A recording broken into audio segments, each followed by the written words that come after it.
pessoal, tudo bom? Oi pessoal, tudo bem? Sejam bem-vindos de volta ao nosso canal. É uma alegria ter vocês aqui com a gente. E antes da gente começar a falar, por favor, se inscrevam no nosso canal se vocês ainda não se inscreveram. Ative as notificações e compartilhem esse vídeo com o máximo de pessoas que vocês conseguirem. É muito importante pra gente e vai ser muito bom ter mais gente caminhando com a gente aqui. Esse vídeo, a gente queria fazer com vocês uma reflexão sobre a Quaresma, que é um momento tão importante no nosso ano litúrgico e que muitas vezes acaba passando desapercebido. Por força de motivos maiores, que é o coronavírus, a recomendação na maioria dos países, aqui no Canadá e assim como aí no Brasil também, é da gente ficar em casa, evitar ficar saindo, trabalhar de casa. A gente viu nesse momento uma grande providência de Deus. Apesar de ser um momento muito difícil para todos nós, a gente viu a providência de Deus de poder proporcionar para a gente momentos de oração, né? Aquela 1 hora, aquela meia hora que a gente não conseguia antes por conta da rotina, do trabalho, das crianças, do dia a dia, agora a gente tem. Então a gente queria trazer para vocês aqui dicas muito práticas de como viver a Quaresma da melhor forma possível. Aí na sua casa, no dia a dia, o que você pode fazer para viver essa Quaresma bem vivida? E a gente queria trazer também o lado belo da Quaresma, a beleza da Quaresma. Porque muitas vezes quando a gente fala em Quaresma, a pessoa imediatamente já pensa: é jejum, é sacrifício, não pode fazer isso, não pode fazer aquilo. E é verdade, mas a gente queria trazer o lado bonito de tudo isso, o porquê da gente viver tudo isso. Quando nós conhecemos a finalidade das coisas, isso clareia os nossos pensamentos, o nosso entendimento e tudo ganha um sentido maior. Então vamos lá, afinal de contas, o que é a Quaresma? A Quaresma é um período de 40 dias em que nós nos preparamos o nosso coração para a gente celebrar a Páscoa do Senhor, que é a celebração ápice dentro da nossa igreja, que nós vamos celebrar a ressurreição de nosso Senhor Jesus Cristo. Por que então se adota esses 40 dias? A igreja simplesmente se inspirou naqueles 40 dias que Jesus passou no deserto. E como que nós vamos nos preparar bem nesse tempo de Quaresma para a gente realmente receber todas as graças propícias deste tempo? A gente vai imaginar que nós estamos fazendo um retiro espiritual. Esse retiro espiritual não necessariamente significa que nós precisaremos nos retirar para uma casa de retiro e passar lá alguns dias. Não, o fato que nós já estamos vivendo desse recolhimento nas nossas casas, esse momento de deserto que o mundo inteiro está vivendo, já é um momento propício, oportuno, para que a gente possa realmente sair da superficialidade e adentrar nas profundezas do nosso coração. É quando a gente é convidado a se afastar das coisas do mundo e olhar para dentro de nós, buscar o sagrado, olhar para as coisas do céu. Nós fizemos uma postagem essa semana que fica mais fácil da gente explicar isso. Nós mostramos 2 imagens. Um céu estrelado num grande centro, como São Paulo, por exemplo, e um céu estrelado num lugar deserto, num campo, numa roça, numa fazenda. Nos 2 lugares, as estrelas estavam ali. O que acontece é que no grande centro, com a quantidade de luz, aquilo ofusca o nosso olhar e não deixa que a gente enxergue as estrelas. Já no lugar escuro, a gente consegue ver com muita clareza, com muita nitidez, a beleza e a luz das estrelas. É exatamente isso que a igreja nos convida a viver. Nós precisamos afastar de todas aquelas luzes, de todo o corre-corre do nosso dia a dia, para que a gente possa voltar para dentro de nós e enxergar a luz divina. E nós precisamos lembrar o seguinte: é tempo de voltar para a nossa origem. nós fomos criados à imagem e semelhança de Deus. Significa que quando Deus olha para cada um de nós, ele enxerga um pouquinho dele ali. Todos nós somos sua imagem. Mas a semelhança é algo que nós precisamos ir trabalhando ao longo da nossa vida para que a gente vá se configurando cada vez mais como Cristo. Ou seja, nesse meu momento, nesse meu exame de consciência, nesse meu retirar-se, eu preciso olhar para dentro de mim e perceber quais têm sido as minhas escolhas, qual tem sido o estilo de vida que eu tenho adotado, o que para mim é importante. As escolhas que eu tenho feito, elas me assemelham ou me distanciam de Deus? E o que isso representa então na prática, no nosso dia a dia? É um convite que a igreja nos faz para que, purificando os nossos corações, a gente se torne pessoas melhores. Esse é o ponto-chave, para que nós nos tornemos melhores, mais felizes e mais santos. É para isso que esse tempo existe. Bom, por que então que a igreja nos proporciona este tempo?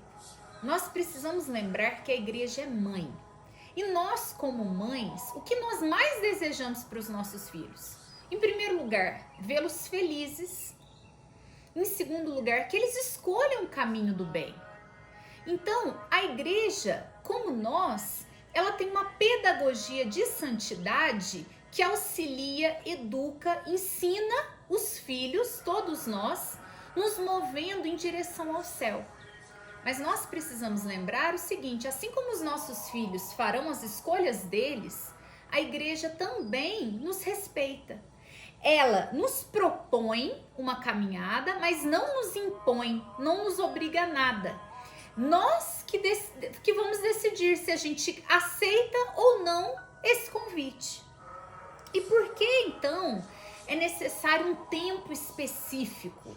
Quando nós estamos vivendo um tempo diferente, isso nos ajuda a abrir o nosso coração para a graça. Então, por exemplo, quando eu estou no sofá da minha casa, é diferente, muitas das vezes, de quando eu estou dentro da igreja. Porque dentro da igreja, todo o ambiente, tudo ali, ele está voltado para Deus. Então, aquilo tudo, a somatória de todas as coisas, me ajudam a abrir mais o meu coração. Da mesma forma, um tempo específico, um tempo da graça. É um tempo em que a gente consegue estar com os nossos corações muito mais abertos para ouvir o que Deus nos pede, nos fala. E é muito bonito ver como a igreja cuida de nós. Ela não diz assim: olha, tá aqui, vocês têm aí 40 dias, convertam-se.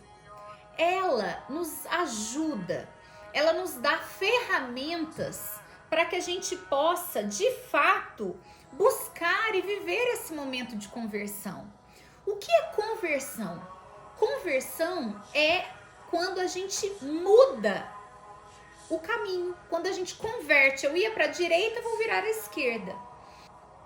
É exatamente nesse período em que nós temos a possibilidade de olhar para dentro de nós, ouvir a voz do Pai e mudar o caminho, as decisões, as escolhas, deixar o homem velho para trás e na Páscoa do Senhor ressurgir um homem novo, com novos propósitos, com novos ideais, como a gente faz na virada de um ano, por exemplo. A gente faz aquele balanço: isso eu gostaria para o meu próximo ano de fazer, isso não, quais são os meus objetivos? Da mesma forma, nós temos esse período para a gente fazer um balanço espiritual. E quais são as 3 obras, quais são as ferramentas que a igreja nos proporciona para a gente viver bem a quaresma? Nós temos o jejum, a oração e a esmola. Essas 3 obras quaresmais, elas foram retiradas do Sermão da Montanha. E o que são elas? Então vamos começar falando do jejum. Antes de mais nada, nós queremos fazer uma pergunta para vocês. Vocês gostam de conviver com aquela pessoa super inflexível, que só pode ser feito as coisas conforme a vontade dela? Como isso traz problema nas famílias, no relacionamento conjugal? quando um não consegue abrir mão de nada em prol do outro. Então, a gente só faz o meu gosto. Os canais que são assistidos só são aquilo que eu gosto. As saídas só são os programas que eu quero. O jejum, ele vem exatamente nos ajudar para a gente deixar as nossas tendências egoístas e a gente aprender a amar. E aqui está a centralidade do jejum, o amor. Muitas pessoas, elas perguntam assim pra gente, pra que tem que fazer jejum? Deus é tão bom, ele não quer ver a gente sofrendo, se privando, deixando de fazer coisas que a gente gosta, não. Pra que isso? Essas pessoas, elas ainda não entenderam a razão, a finalidade do jejum. E por isso que nós estamos aqui hoje, conversando um pouquinho desse assunto que é tão importante.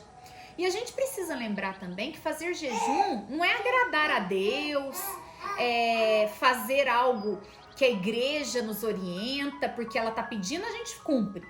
Não, a gente faz jejum por nós mesmos, para que nós tornemos pessoas mais flexíveis, mais amorosas. Lucas.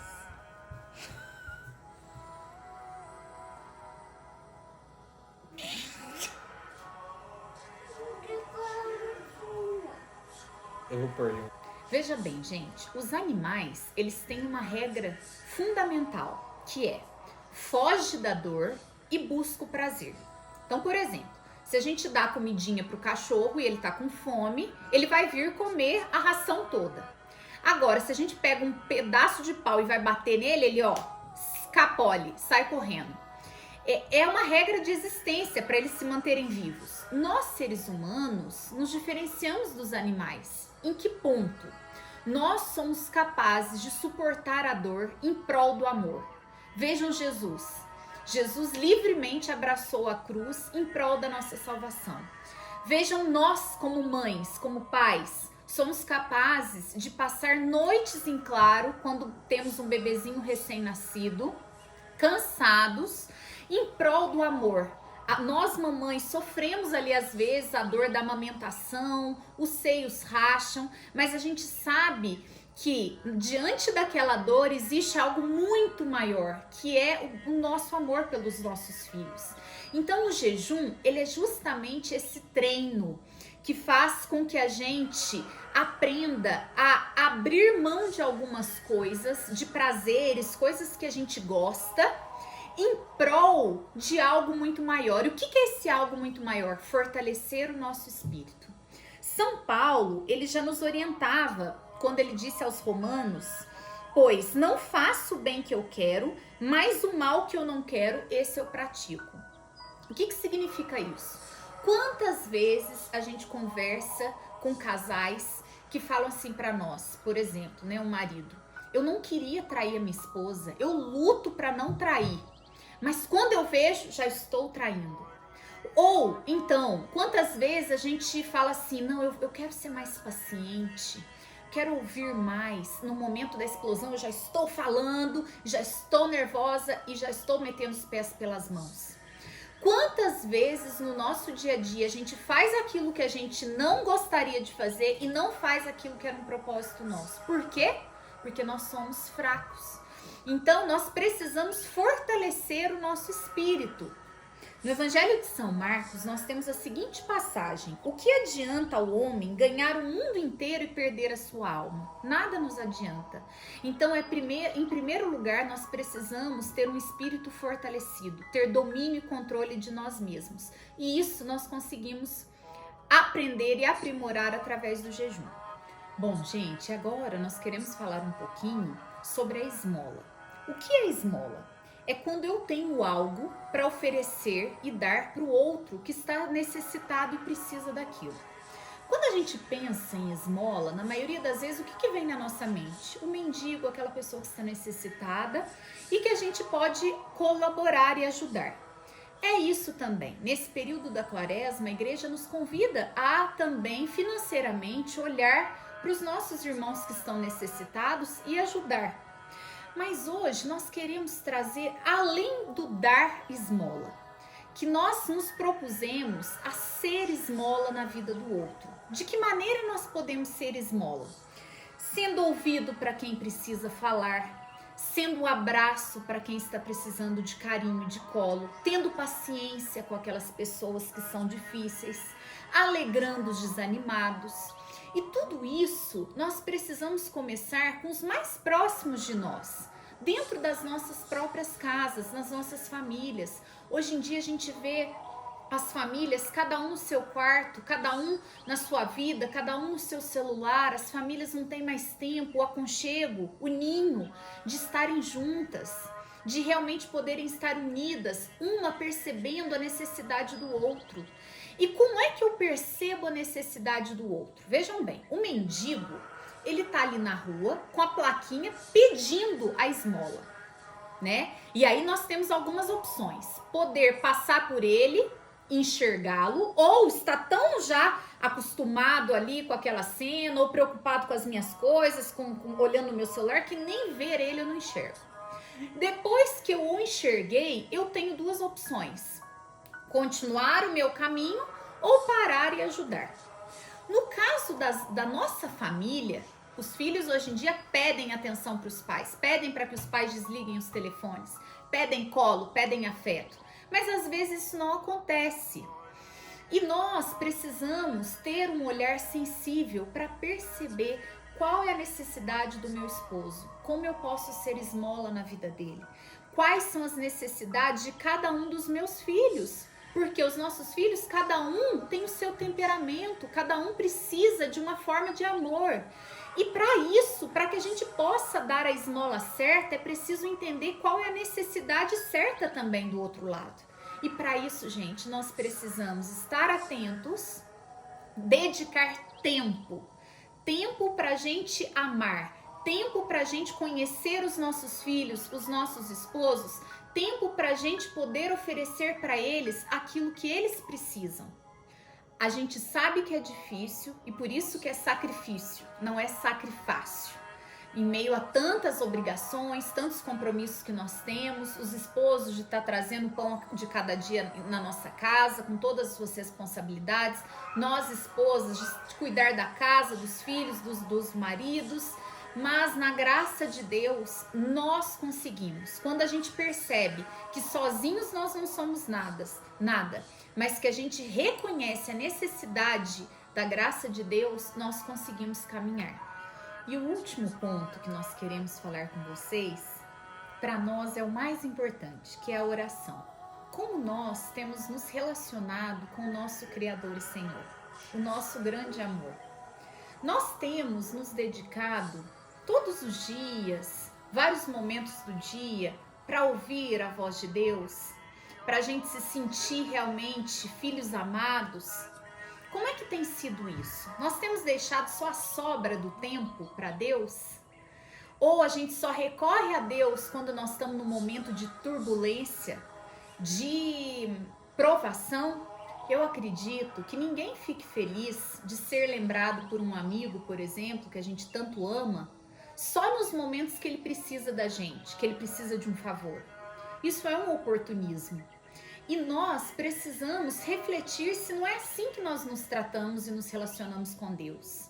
Ele precisa ser o centro da nossa vida. A gente tem tempo para tantas coisas. Aliás, tempo é prioridade. Quantas coisas nós priorizamos na nossa vida e por quantas vezes a nossa relação com Deus não está inclusa nas nossas prioridades. E muitas pessoas perguntam assim pra gente: como é que eu escuto a voz de Deus? Eu tento falar com ele, mas ele não fala nada. E hoje nós queremos fazer uma proposta para vocês. Hoje, priorizem esse tempo. Depois que vocês assistirem esse vídeo, no momento em que a casa, as coisas estiverem já silenciadas, mais calmas, entrem no seu quarto ou no lugar da casa que você possa se sentir em paz. Peguem as Sagradas Escrituras, leiam e meditem um salmo, o Evangelho do dia e se coloquem diante de Deus. Ele é Pai, Ele é o primeiro que está doido à nossa espera para nos abraçar, para conversar com a gente, para consolar as nossas tristezas, para esclarecer as nossas dúvidas. Ele nunca deixa a gente sem resposta. Mas nós precisamos desse momento de silêncio, silêncio profundo, para ouvir a voz de Deus. E nós temos que lembrar que nos momentos de oração é um diálogo, não é um monólogo. Não somente eu que falo, reclamo, peço. Não, eu preciso falar e dar tempo para Deus também falar comigo. Eu falo e escuto. Deus fala e me escuta. É assim a relação. Então, nós precisamos de um momento, todos os dias, ser fiéis a esse propósito de ouvir, porque o silêncio fala e fala muito. Ele fala firme e forte nos nossos corações. O que falta para nós é simplesmente priorizar esse momento sagrado de relacionamento íntimo entre pai e filho, entre o amante e o amado, entre o Criador e a criatura. Nós precisamos de construir esse hábito dentro das nossas casas, porque hoje nós temos muita coisa, mas nos falta por muitas vezes o essencial. Nós colocamos um post essa semana também falando sobre o barulho do mundo e o silêncio. Deus, ele fala conosco o tempo todo, mas nós por muitas vezes estamos com a nossa alma inquieta, no barulho do dia a dia. Quando a gente chega na nossa casa, já tem que ter uma televisão ligada, um som ligado, as coisas têm que estar o tempo inteiro no agito. E isso faz com que a gente não perceba a brisa suave de Deus, que por muitas vezes está ali sussurrando no nosso ouvido, e que a gente não está atenta, que a gente não está conseguindo ouvir, porque nós estamos no meio do barulho, do agito e da correria do dia a dia. Que hoje nós possamos fazer esse exercício de silenciar o nosso coração para ouvir aquele que fala tão claramente ao nosso coração, aos nossos ouvidos, mas que por tantas vezes nós somos filhos que não dá atenção, que não quer escutar e que está muito envolvido com tantos barulhos, com tantas outras coisas no mundo. Pessoal, a gente ainda tem metade da quaresma. Se ainda não deu tempo de fazer nada, vamos começar hoje. A gente passou aqui 3 ferramentas, muito importante, mas muito prática também de ser usado. E vamos começar agora. Deus nos deu a graça do tempo. Vamos usar com sabedoria e vamos nos voltar para a oração, para o jejum e para a esmola, para a gente se aproximar do nosso Deus, do nosso Criador. E agora vocês dois vão ficar quietinhos, certo? Então vamos juntos nessa caminhada, nessa última metade de quaresma, e que Deus nos dê a graça de a gente conseguir estar mais perto dele e poder ouvir aquilo que ele quer para a nossa vida. Fiquem com Deus. Tchau, tchau!